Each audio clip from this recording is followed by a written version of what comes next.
Thank you so much for joining us today. It makes us so happy that we can use this time to focus on starting this summer strong with college applications, specifically BSMD applications. My name is Nicole. I am one of the counselors at MoonPrep. Before working at MoonPrep, I worked as a high school counselor. I also worked at a university in the Northeast. So tonight we're really going to focus on planning for BSMD applications. We know that there's a lot of prep that goes into them, and as I'm sure you also know. So we're going to get started with that, give you some checklists, some things to do that you can start focusing on right now before the applications open, so we're not scrambling at the last minute to get things done. So a little bit about MoonPrep before we get started. We're made up of a team of independent counselors who work with students virtually to guide them through not only the college admissions process, but also through high school. So we kind of serve as a mentor to students. We help younger students select classes, choosing, narrowing down their career interests, finding a major, finding summer research programs to boost their resumes, things like that. We also help build the strongest applicant profile. So when it comes down to senior year, we are ready and we are competitive among the crowd. With our rising seniors, specifically, this is where a lot of it comes in. We go and guide them through the college application process. We want to make sure that nothing is missed, nothing is left unturned. We help them brainstorm their college essay. We give them resources. We give them hundreds of example essays. We do one-on-one capacity meetings with students with screen share, making sure all of our applications are perfect before they get submitted. Nights, weekends, after school, we basically work around your schedule. Really, any time zone that you need, any gap that arises, if it's a last minute deadline that might have popped up last minute, like I said, we can hop on a call at 10 p.m. That's exactly what we're here to do. We're pretty unique when it comes to us as a company. We don't accept a lot of students per counselor because we really want to keep this an individually focused. We want to individualize focus on each student. We want to work on their individual needs. So we do have to focus on highly selective in college admissions and direct medical programs. We do work with a lot of BSMD students, a lot of Ivy League students. So we know that they need the individualized attention. So we don't like to take huge caseloads just so we can give them that specific attention. So with me, I also have Anna. So I'll let her introduce herself. Hi, my name is Anna. I have worked for over 10 years as a high school counselor, and I have also worked at a large SEC university. So I've kind of seen both sides of the spectrum on the high school side and the college admission side. I have helped with thousands of applications to all different types of universities. And something Nicole and I were actually talking about earlier, since we have both worked in the high school counselor capacity, is you have so many hats you have to wear as a high school counselor. So we're by no means trying to take away what they're doing for your students. You just don't have time when you have that many students. And you have so many other things you have to address. There's so little time left for college applications and college admissions. Yes, that's something that I feel very passionate about. So again, I'm Nicole. Like I said, I have worked at a high school. I have worked at a university. I've been working with MoonPrep for a few cycles now, and I really, really enjoy just building that bridge. Like we said, high school counselors are so valuable, but they're not used or utilized in the college application process as much as many families feel that they're going to be. We're inundated with a bunch of different tasks as a high school counselor that we just don't have the capacity to work in depth, especially when it comes to Ivy League and BSMD admissions. So that is why I love working for MoonPrep and bridging that gap for some of our students. So just before we get started on the next steps, I do want to talk a little bit about Application IQ. So Application IQ is going to be our new summer camp that we are running this summer. And now there's two editions of the camp. We have a traditional application process, and we have an extended BSMD process edition. So this is for the student who really just needs a kickstart onto the process. You know, don't really know where to start, not working with a counselor, maybe considering it, don't know if it's going to be the right move. This is really just going to jumpstart you in a group setting. So the traditional is 3 weeks long. We're going to meet twice a week. The dates are there. The BSMD extension is going to be 5 weeks, so it's going to be an extra 2 weeks, still meeting twice a week. And the goals of Application IQ, once the student is finalized with this camp, they're going to be ready to fill out the Common App. So their personal statement essay is going to be edited and done. Their why this college essay is going to be edited and complete. 2 other essays of their choice. We say of their choice because it depends on what school you're applying to. So depending on what those extra essays would be, and we're going to help them along the way to maybe find out what those essays might be, what they've been in the past. They're going to have their activity sheet done. The education portion of their application is going to be mapped out. So really the essays are the biggest piece of it, along with the resume and the activity sheet.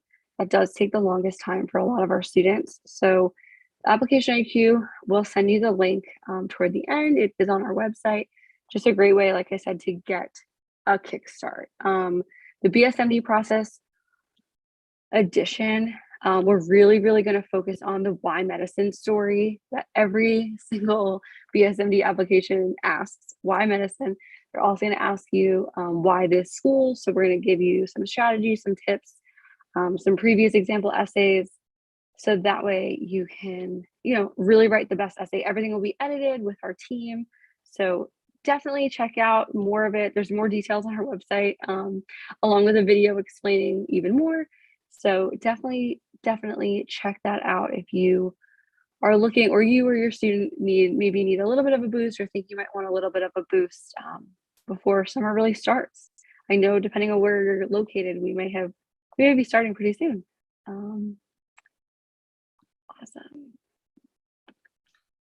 Okay, so for the rising seniors, honestly, most of the pieces of your college application are already done, because you have developed that transcript, you've been taking the challenging classes, you've maintained the GPA, you've made connections and relationships with some of your teachers or mentors, and that's going to result in strong recommendation letters. So when you start focusing on the college application season, and now a lot of the students are like, but they don't open till July, but don't wait. Now is the time that you need to kind of start focusing on this stuff. There's kind of a checklist you kind of need to start going through. And the first thing on that checklist is going to be the college list. And that's going to be really what is going to drive your next steps of the things that you can be getting done this summer. So you want to research different schools you may want to attend. Just start a spreadsheet and list GPA, like average test scores, admissions requirements, due dates, things like that. Priority deadlines, if you are wanting to do early action versus early decision, anything that would help you, even notes. I think it's helpful when students keep a little note section.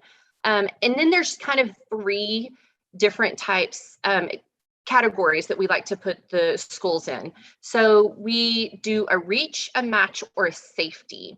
So if you are a reach school, that's a school that has requirements a little bit higher than what you are offering.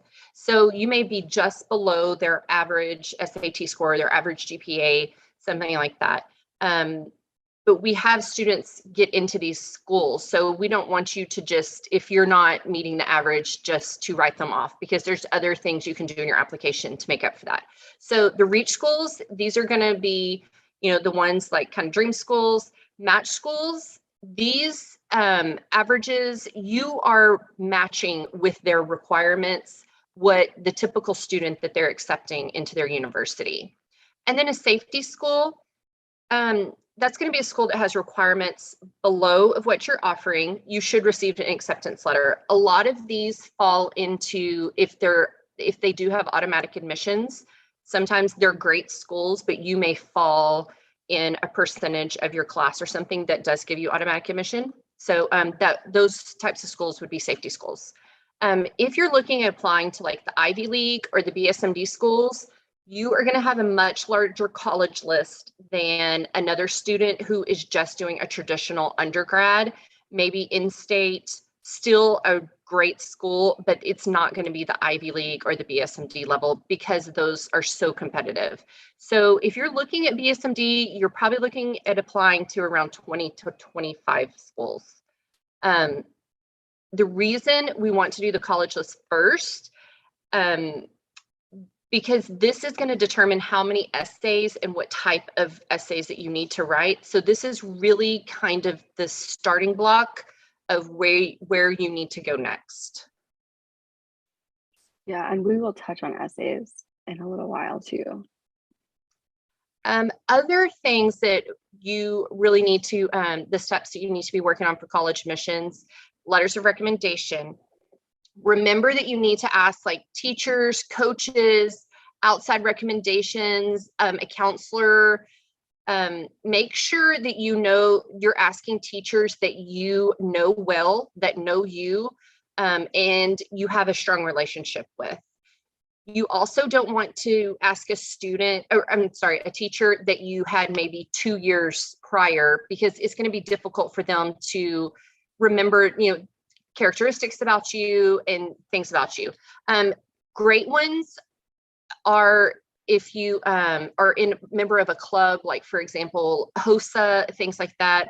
If you or some of our students kind of go in and do like a student teaching type thing with the teacher that they become very close with, that would be a great one. You can also do a questionnaire that kind of helps them. What is your intended major? Why did you choose this field? How did their class play a part in this decision? Remind them of relevant projects that they can kind of recall, and also like why you enjoyed this class, or what was a memory that you have, and it kind of can make them think, because they have a lot of students. It's hard for them to recall those details. So just helping them is great. And then also just start looking at campus visits. One thing that positive that we did get from COVID is you can virtually visit a campus, anywhere across the nation now. So start looking at those. They're free. You can even get onto some forums and things and chat with current students. What do they like about the school? What do they not like about the school? You can put email addresses in. And a lot of the colleges in the summertime, if you're, wanting to travel or something, they will have some big events like open houses, things like that. And I know a university near me, they expect around 50,000 students to come and visit on their huge open house in the summer. So you can, if there's a dream school that you're really interested in, maybe look and see if they have something like that for the summer. And I also recommend you not just look at the college, but kind of look at the surrounding town. We had a student that loved this college. She had done the virtual visit. She knew everything about it. But then when she saw the location of it, she didn't really like the city that it was located in. So be sure you're not just looking at the campus, because you will be a part of that community. So just make sure it's a good fit for you. And then also something you can get a head start on, scholarships. Everyone is trying to look for scholarships, and there are thousands that you can apply to. It's really just taking the time, doing some searches. There are endless number of scholarships, search engines that you can get on. And there is actually a webinar specifically for scholarships, but you can just start making a list. And good ways, if you have, of your high school, they usually have a scholarship page, usually under the counselors. So start looking at the ones the seniors are applying for this year, and go ahead and you can get a head start on the essays, the resume, the type of resume they may want, but they're probably going to ask for a personal statement, why you deserve this scholarship. You can get a good basis. You may have to make a few edits to it, but that would be a good thing that you can get a jump start on. Yeah, absolutely. And there are a few great resources that your school counselor will have. So I don't want you to say, oh, they said you're not going to be helpful for me, so I'm not going to, chat with you. Definitely the scholarships. Every school should have a scholarship committee and a place where they post scholarships. The questionnaire, a lot of schools will give one out, and a lot of students don't take advantage of that for their letters of recommendation. And then just familiarizing yourself with, it's not on here, but I just thought of it. I love to always point out, familiarizing yourself with the process that your school has. You're going to apply to the school in the process that the college wants you to apply, but then you have to make sure that your transcripts are sent, other documents are sent, these letters of recommendations are sent. A lot of schools are using Naviance or Score, and just familiarize yourself with what platform your high school uses, chat with your counselor about it, just so that way because that's always, students can be so prepared, but if you have to work around their system and you're unfamiliar with it, that can be kind of a hiccup in the process. So another really important step is extracurricular activities. So when you're applying for a BSMD program, they're going to evaluate you on multiple things. Once they make sure that you've passed their GPA requirements, their test requirements, the next thing that they're going to do is check out your extracurricular activities. Now, this is exactly where you want to kind of stand out from the crowd, stand out from the others that look on paper, similar test scores and similar GPA, similar classes that you've taken. So how do we do that? What exactly are they going to look for? They want to make sure that you've been using your time wisely. When you're in high school, you're very busy, you're doing a lot of different things, but they want to make sure that you're utilizing your free time in a good way. So making sure that you're finding your passions, doing things that support those passions. So you really want to concentrate, obviously, if you're going to BSMD, you really want to focus on something that is going to be medical or science. Not any one extracurricular is better than the other. It's more like a pie, and really how you spent your time doing that specific activity. So they want to see leadership. They want to see soft skills that are transferable, awards, recognitions, things like that. So a lot of times students will want to be, that kind of well-rounded student. We've chatted and interviewed with a bunch of schools, and they don't want to see, one student that did 10 different activities because they wanted to be that well-rounded. You don't need 10 completely different activities, but if you do a few and you are a leader in these roles and you're an activist and you're doing things above and beyond for these activities, that's going to be more of like a superstar student versus that well-rounded jack of all trades student that we kind of have heard thrown around. I'm sure you've all heard it. So what does it take to be that person? So a couple things here: specialist versus generalist. So find something that is specific. They want someone that's driven by one aspect or one field of interest. Take on an extracurricular at full speed, instead of just the general, I was a member of 5 different clubs. That's not going to have the same impact. The wow factor, something that just stands out completely. This could be something that, it could be a passion project. You've taken your passion one step further.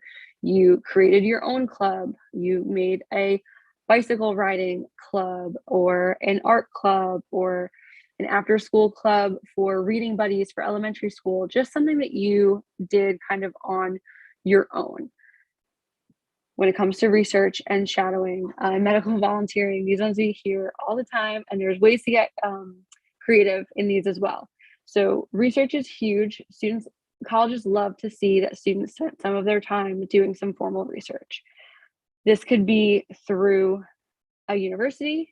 It could be through someone in their community. It could be through a summer program. It could be something that they came up with on their own. But really following the steps, potentially getting published with research that they've written, is really huge. We help a lot of students do that and submit for publication. They want to know that you're coming into the school with a baseline knowledge of, the scientific method and things like that, have some proper research behind you. Shadowing is a big one. If you can get into a doctor's office or a hospital and directly shadow a physician, that's great. A lot of families will ask, well, how many hours, and should we do, 5 different doctors or just one doctor? Again, we want quality over quantity. And this is exactly what we're going to be writing our essays on. A lot of the essays that you have to write for BSMD applications will come from stories from these extracurricular experiences. So you want to make them really meaningful. Shadowing is great. It's a great way to have some stories to support your application. Same thing with medical volunteering. Medical volunteering is not, some families have an idea that volunteering is not as good as medical shadowing, but they're all in the same boat. I've had some great essays that I've read about volunteering versus shadowing. So really just find something that works for you, that you're going to get the best experience in, and go from there. And then there's always a passion project, which is really something above and beyond starting a non-for-profit with, people in other countries, or, writing a children's book and publishing it on Amazon, things like that. Just something that's going to make you stand out from the peers or the other applicants in that pool.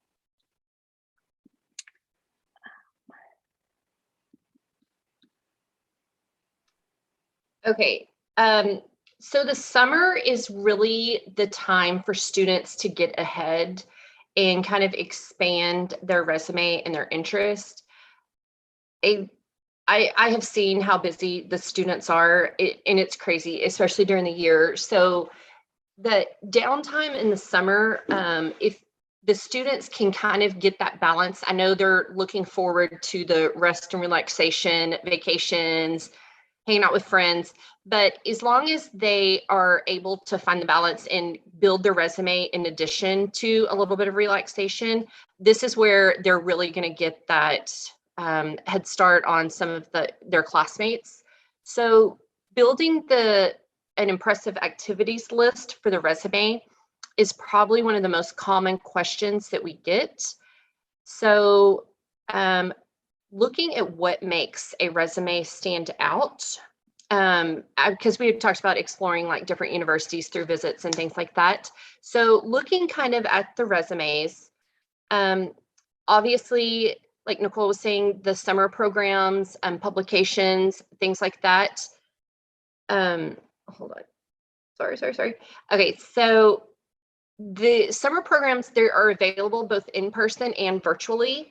And this is something available to, all high school students, not just rising seniors. Some of them do specify, but a lot of them are open. So this is something, freshmen, sophomores can start looking at summer programs they want to try to be a part of. If you can reach out to medical facilities and make contact with connections that you may have, that's always a great thing. Nonprofit organizations, food banks, after school programs, sports camps, these are going to vary by area. So someone who lives in a more rural area is not going to have the same opportunities as someone who lives in a city, or even like the different states. Some of the states are a lot more strict on students coming in than others. So, and the programs in the colleges know this. They're not going to punish students for stuff that they cannot, make happen. So be creative and kind of have fun with this. Like Nicole was saying, some of the essays that she has read, it's not just like, this fantastic medical research or medical shadowing. Some of them, one of my favorite ones this year, he was volunteering at a retirement center. It was a fantastic essay, and he did a lot of great things through that program. And just make sure when you're adding stuff, it's not just cookie cutter, like you're just adding stuff to add stuff. Do things that you're passionate about and that you're really interested in, because it's gonna show. And if you look at your activities list for your resume, you can also kind of look at things and how you can grow them. So for example, a lot of the students that apply for the BSMD are members of HOSA.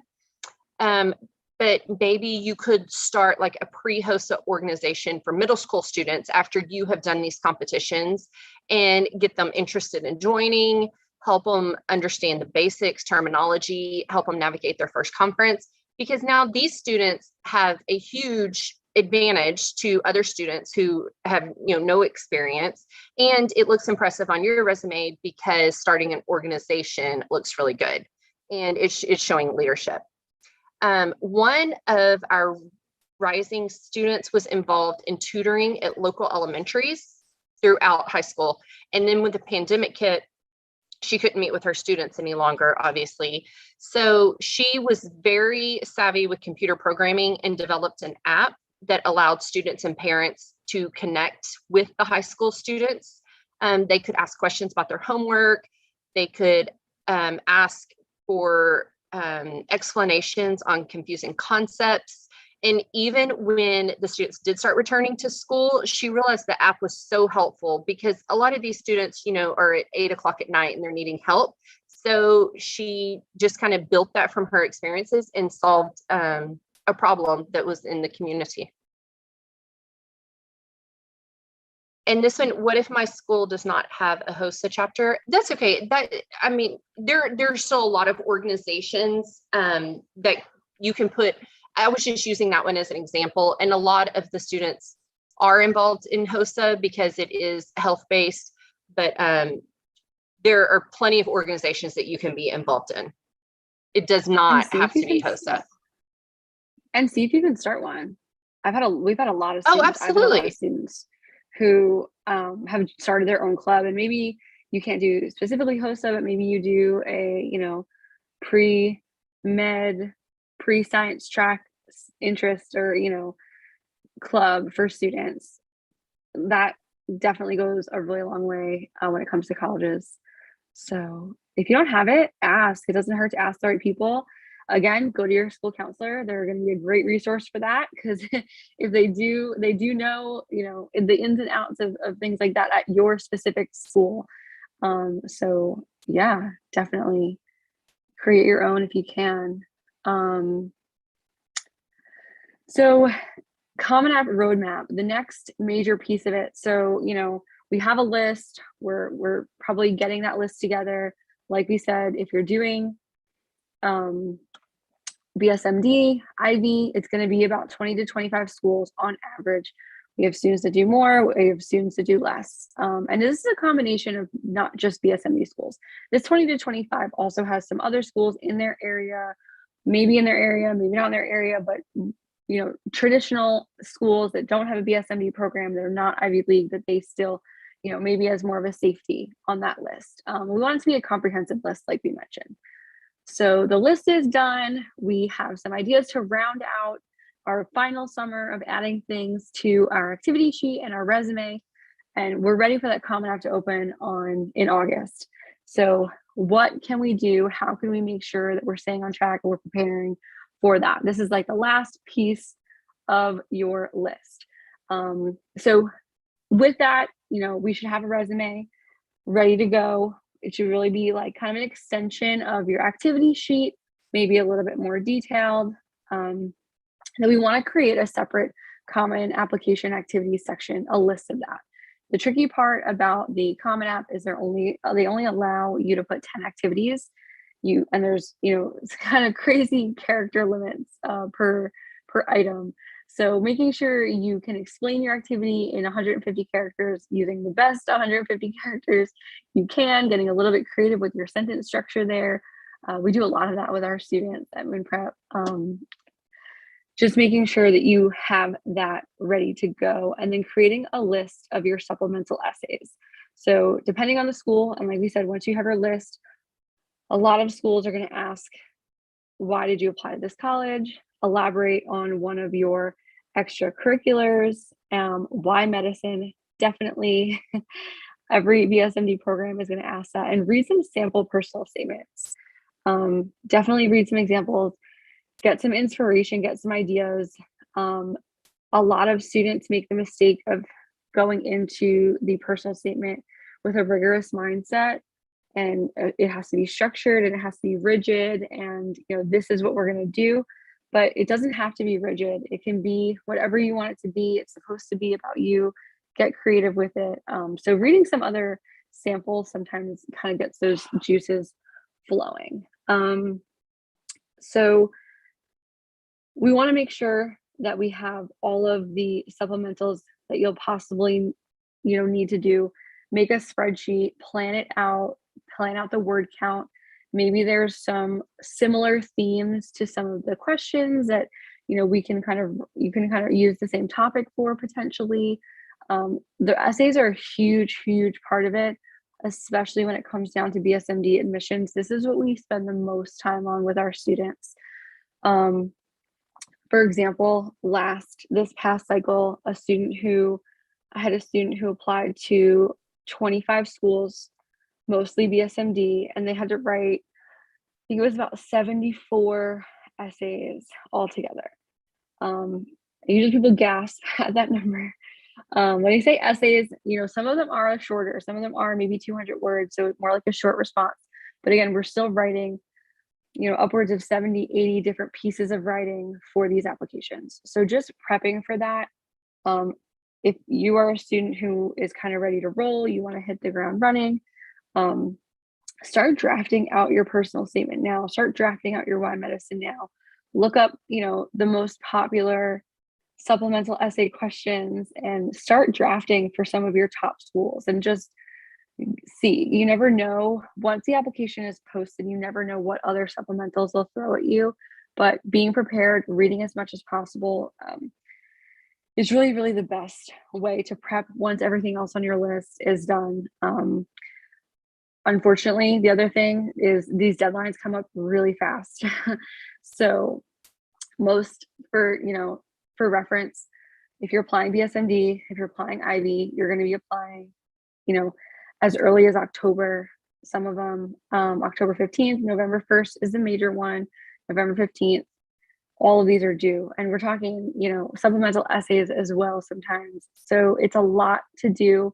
You're also in the hustle and bustle of starting your senior year, starting off strong. You're likely taking AP classes or dual enrollment, and it's a very busy time.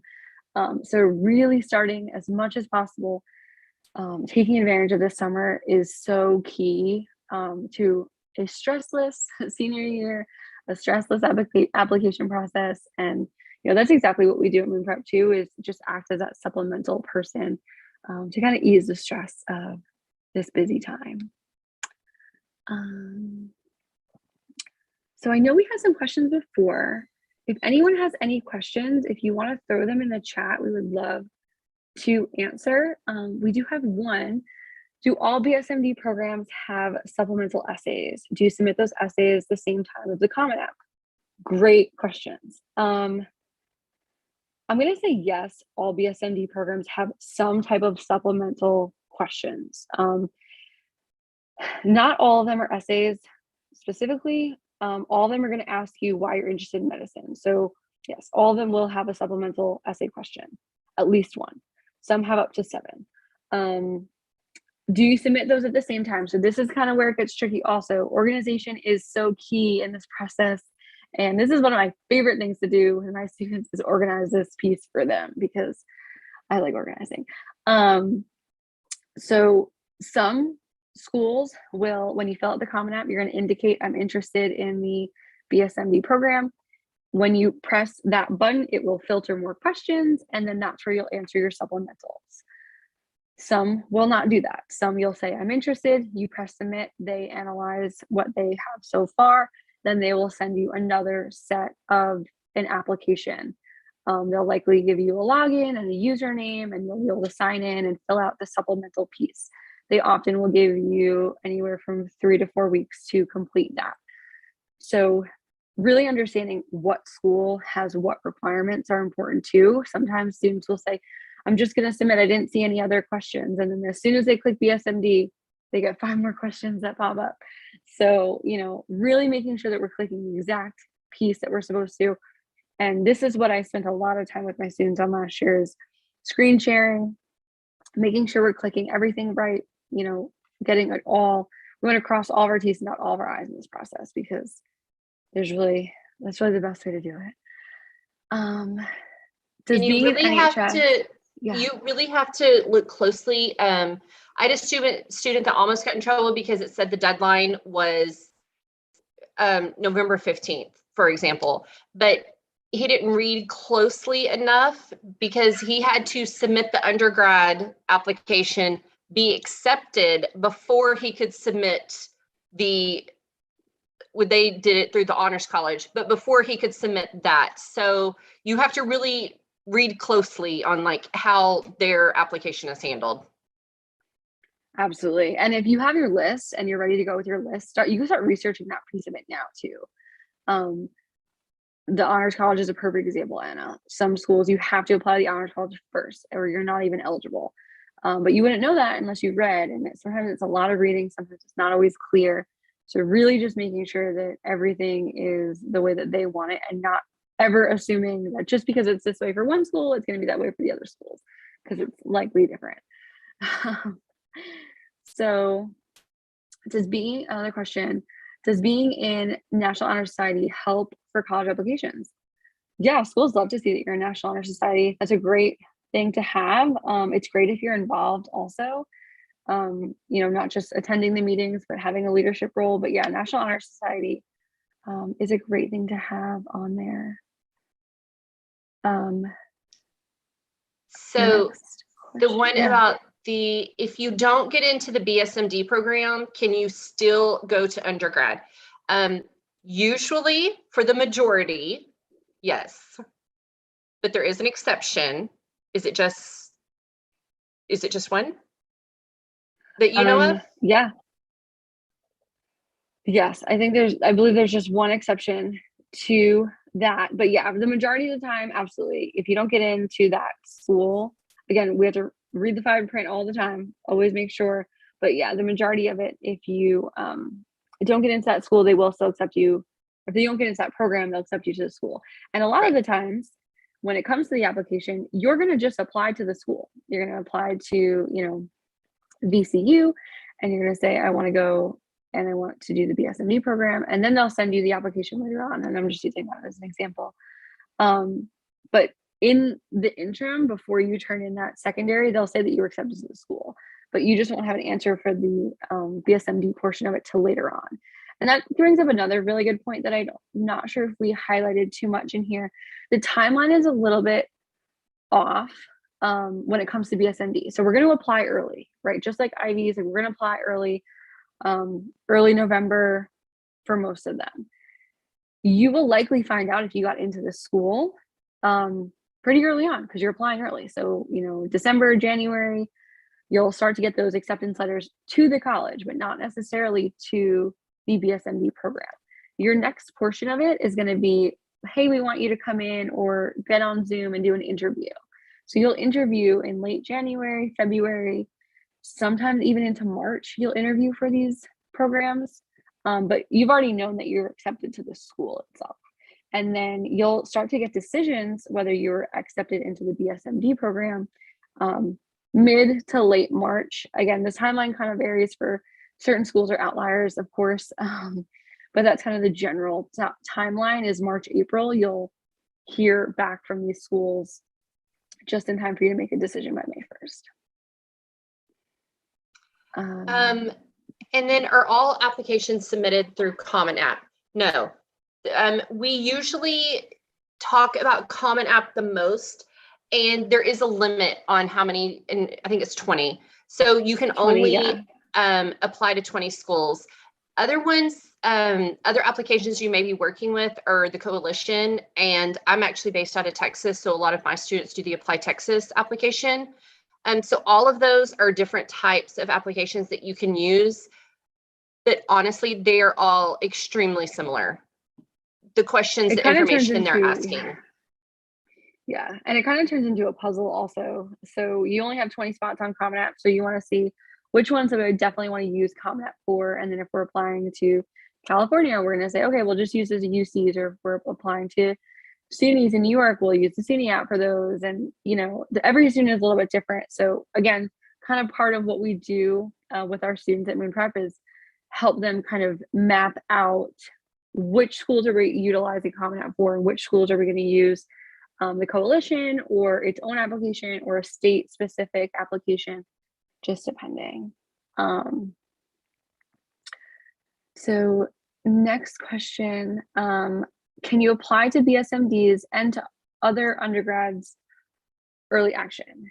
Yes, so basically all of the BSMD applications are going to be done through early action. Early action, again, is non-binding.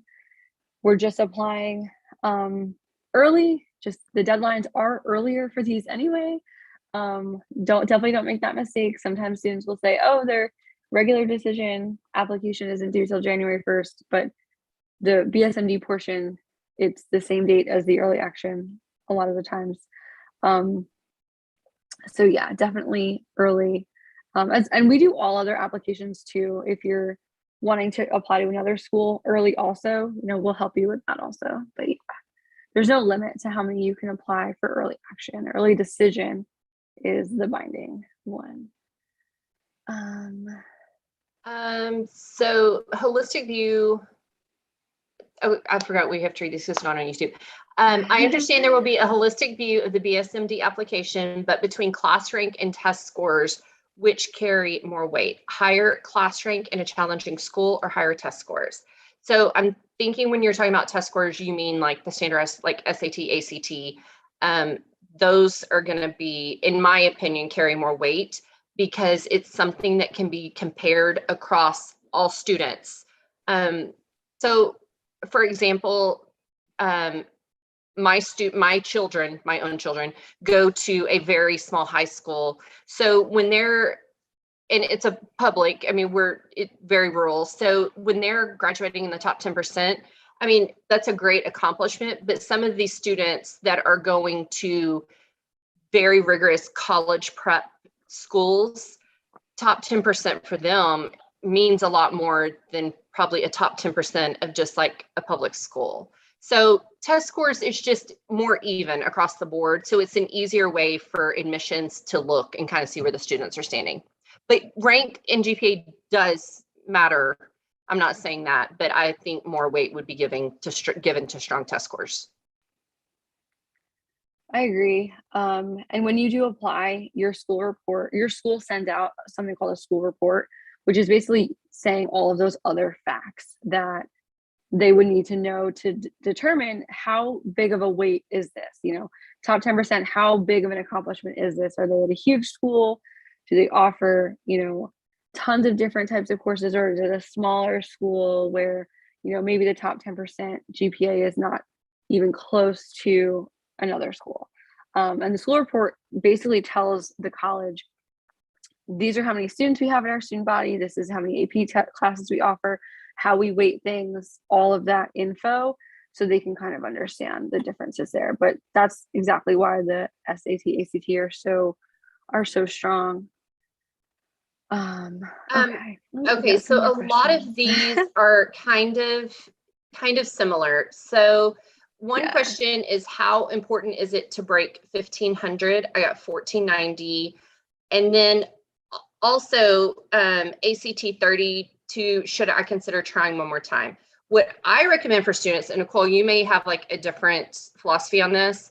I tell the students to take the ACT and the SAT. Usually students prefer or do better on one of those tests, one or the other.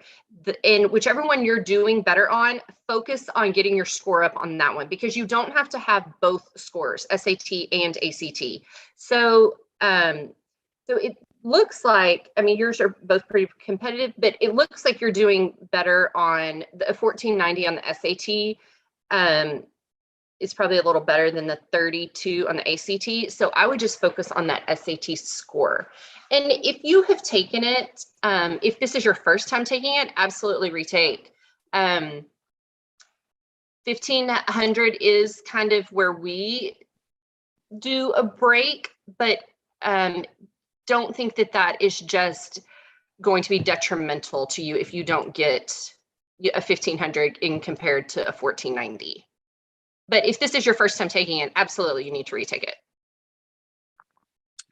Yeah, I agree with that. I'm curious to know if you've taken them both more than once. Have you just taken them once? Like you said, it's kind of like a door and a pizza pie are my two major analogies. So if you have stellar extracurriculars and your essays are turned out, you feel very confident and you're prepared.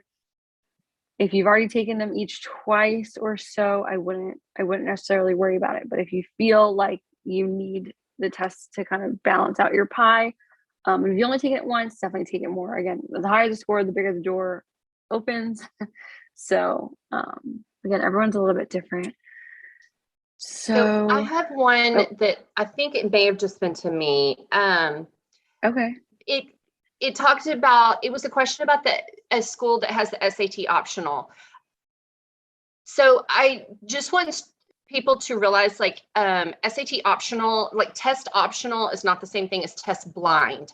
So if they are test optional, but this, the student on here that has a 1490, they're going to take that in consideration on their application because that's a strong test score. So if you are not submitting a test score, make sure that you have a very strong resume and very strong activities that's making up for not having a test score. This specific one was talking about UT being test optional with the question, if I have good grades profile. Okay, so if you're in the top 3%, UT is going to be, if you're in Texas, UT is going to be an automatic admission for top 8%. So you're good without the test scores. But please just know that there is a difference between test optional and test blind. And very few schools are test blind. I think just California. Yeah, I was just answering. So okay. So BSMD, are BSMD programs test optional? No. BSMD programs are not. They are not test optional. The school itself may be test optional. They are going to want a test score for that program. It's not an option. So we do get that question often, asking, well, the school says they're test optional and they're not gonna go for testing. This program definitely wants it. So I think there's one more that I skipped through. The program's super score. Oh yes, there it is. Mm-hmm. It really, I So the mean, from question what is I've kind of seen, dual admission program. Do dual admission program super score the ACT, or do they only accept composite score? So dual It admission, really depends on the school from what I have seen. I believe when you say dual admission, you mean BSMD. It depends on the score. I mean, you're going to send them your composite, but you know, it's going to depend on the school for that. Are there any other questions? I want to double check that we didn't skip through any. This was another one that it looks like was a direct. Okay. Just coming out of high school with an associate's from dual enrollment programs help or hinder, since general education classes would possibly be completed already? I've had students with both that have like a ton of college hours, and then I've had some with a few. So I don't really see that it's like helping or hurting. It's just that's all taken into consideration with your application. What do you think, Nicole? Do you see a difference in those students? Depending on what your high school offers. If your high school is offering courses non-dual enrollment, so dual enrollment, like I'm assuming with your local community college or a college nearby, if your high school is offering, AP Bio, AP Chem, AP Calc, and you're solely focusing on dual enrollment, I think that they like to see a little bit of both. And I do think that they like to see APs weight a little bit more than college classes, unfortunately. And I think it just comes down to they don't know necessarily the rigor of whatever community college or maybe local college you're taking these courses at. AP is a standard nationally, so they kind of, I feel like it's a little bit more weighted. But again, every student is so different. I'd be curious to see what types of courses your school offers. If you only have 10 AP courses at your school and you've taken all of them, go for it. Get that associate's degree, take as many college classes as you can, because they do look at that. The schools really do look at the school report for those things. So we did have one that was direct to me, and then what stats do you see in students that got accepted into the Brown PLME? I mean, this is one of the top ones. Yeah. But we actually have someone on staff that's currently in, well, it's completed this program, correct? Yes. She's completed? Currently in the PLME, really between like a 1% and 3% acceptance. I don't know if we have the stats back from this cycle just yet. But yeah, it's probably hovering around 3% for Brown. Can you elaborate on how you can help essays and screen sharing? Yes, definitely. So I mentioned earlier in the presentation at MoonPrep, we focus on college admissions. And so if you are a student and you have your list, we meet typically with seniors, we'll meet, at least once a week, and we'll make sure that your list is good and we know exactly what schools you're applying to and how many essays are going to come with those schools. So every student's a little bit different, but if you are working on, we'll say, okay, let's prioritize this Y medicine essay. We will meet on a call. We will have shared documents and we will say, let's start brainstorming. Let's start brainstorming our first paragraph. Let's start brainstorming our first sentence, the idea, the flow that we want to go with, the direction that we want to go into. And we'll say, okay, start drafting. Once we have some type of draft, we'll sit and we'll kind of go over it together and make sure that everything that you want it to represent is being represented in the best way possible. So you making sure that you're telling your story the best way that you want to, and within the guidelines of everything else and within the balance that you want to be sharing. So like we said, we've read so many, so we oftentimes kind of have an idea of what schools are looking for, especially specific schools. So we'll help you edit and just sentence structure and make sure that everything is exactly the way we want it to be. Word count comes into play a lot, so sometimes we have to stay within a specific word count. So pulling out those key details and finding out what is important. And really the organizational piece is a huge piece of it too. We do have a book.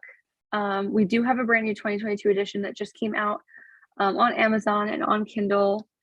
So you can definitely check that out as well. We have free ebooks on our website.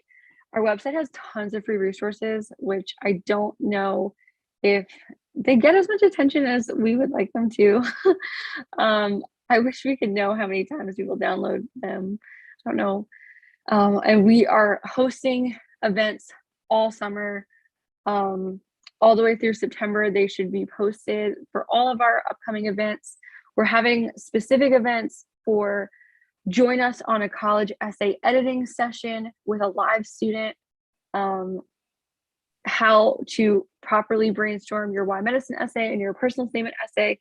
So join us all summer. And if you're interested, schedule a free call with us to see if you're interested in working with us. Like I said, we help with resume writing, interview prep, essay editing, convenient hours. So contact us. My email is up. If anyone else has questions, we'll hang back for a minute or two. But it was so great to have you. More of our upcoming webinars. Our next one's May 26th, how to get published in a high school, in a scientific journal while in high school. and then more of what BSMD candidates should really be focusing on. So it was so nice of everyone to join, and I hope we got some good info out. If anyone has questions, Nicole@moonprep.com, email, and we'd love to hear from you. Thanks for joining us, and we hope to see you soon. Yeah, you guys, everyone had great questions. Definitely join us again this summer. What high school year do you recommend? We have students join all throughout high school. We work with freshmen. We have some students that do join as upcoming seniors. Obviously, the freshmen we don't meet with near as much, but they do seem to be more prepared when they get to their senior year because we've helped with resume activities, even choosing classes, passion projects, things like that. Yeah, it's never too early to get started. And a lot of the times with our packages, you'll kind of front load the amount of hours that you'll use, and you won't use a lot of them until later on. But we're just building that rapport. We're checking in. We're making sure everyone's on track, holding you accountable, everyone accountable. But you definitely don't want to wait, especially if you're a rising senior. I would not recommend waiting any longer. Unfortunately, we do get a lot of students who want to sign up in the end of August, early September. They realize they're just in a little bit over their head, and we will absolutely work with you. But I don't know if the quality of everything is as good as it could be if we had started sooner. It feels very rushed. It's very stressful for the student. Oftentimes we're up until midnight trying to get things done. So it's not great for the student or the families. So the sooner the better, definitely. And if you have more questions about our specifics, like I said, it's free. You can hop on a free call with us. We have a scheduling link on our website. Pick a time that works for you. You'll hop on with one of us, and we'll kind of go over the specifics of our packages and things like that. And we can answer more specific questions to you. Unfortunately, sometimes we're a little bit generalized on these webinars just because everyone is different, which is why we pride ourselves in individualized counseling, because that's the important part. But thank you for that question. And like I said, I'll wait one more minute and see if anyone else has any other ones. Other than that, thank you guys so much for joining, and we really appreciate it.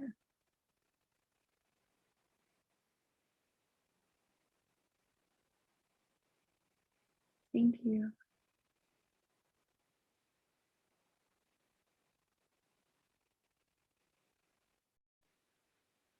All right, looks like we've answered them all. Awesome. Okay. Oh, good. I'm so glad. All right.